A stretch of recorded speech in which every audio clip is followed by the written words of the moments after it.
नमस्कार, TV9 मराठीमध्ये आपल्या सगळ्यांचं स्वागत। मी निखिला। गणपती बाप्पा मोरया, पुढच्या वर्षी लवकर या असं म्हणत आज संपूर्ण राज्यामध्ये आणि जगभरात सुद्धा अनंत चतुर्दशीच्या निमित्तानं बाप्पाला निरोप दिला जात आहे। गेले 10 दिवस इथे पाहुणचार घेतल्यानंतर आता गणपती बाप्पा जे आहेत ते आपल्या घरी जाण्यासाठी निघालेले आहेत। पुढच्या वर्षी लवकर या असा आग्रह त्याला या ठिकाणी केला जातोय। पुण्यामधली ही दृश्य आपण पाहतो। पुण्यामध्ये 5 मानाचे गणपती आहेत आणि त्यांच्या मिरवणुका आता सुरू झालेल्या आहेत। कसबा गणपती, तांबडी जोगेश्वरी, गुरुजी तालीम मंडळाचा गणपती, 5 मानाचे गणपती या ठिकाणी आहेत। त्यांची विसर्जन मिरवणूक सुरू होते। एक एक करून या गणपतींचं विसर्जन केलं जातं आणि त्यानंतर पुण्यामधल्या इतर मिरवणुका या सुरू होतात। पुण्याचं वैशिष्ट्य म्हणजे शिक्षणाची पंढरी तर आपण म्हणतोच, मात्र त्याचबरोबर सांस्कृतिक नगरी सुद्धा पुण्याची ओळख आहे। अशा वेळेला गणेशोत्सव पुण्यामध्ये अनोख्या पद्धतीने पारंपरिक पद्धतीने जो आहे तो साजरा केला जातो।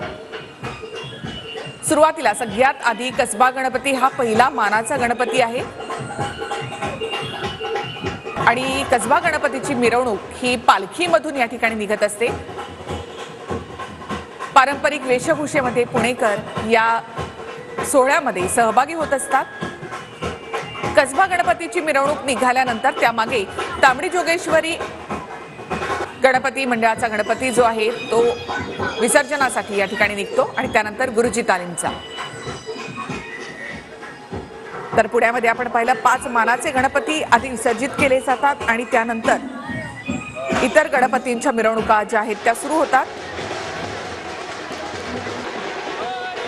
आणि हे आपण पाहतो की कसबा पहिला मानाचा जो गणपती आहे तो आहे कसबा गणपती, पुण्याचं ग्रामदैवत। कसबा गणपती हा पुण्यातील पहिला मानाचा गणपती आहे।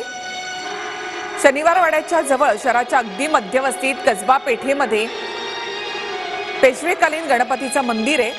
जवळपास 1400 वर्षांचा इतिहास या मंदिराला आहे आणि इथे गणेशाची स्थापना केली जाते। कसबा गणपतीची ही मूर्ती तांदळा स्वरूपामध्ये आहे।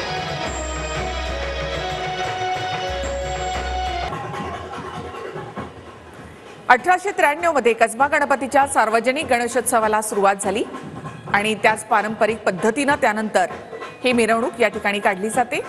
त्यानंतर पुण्याचा राजा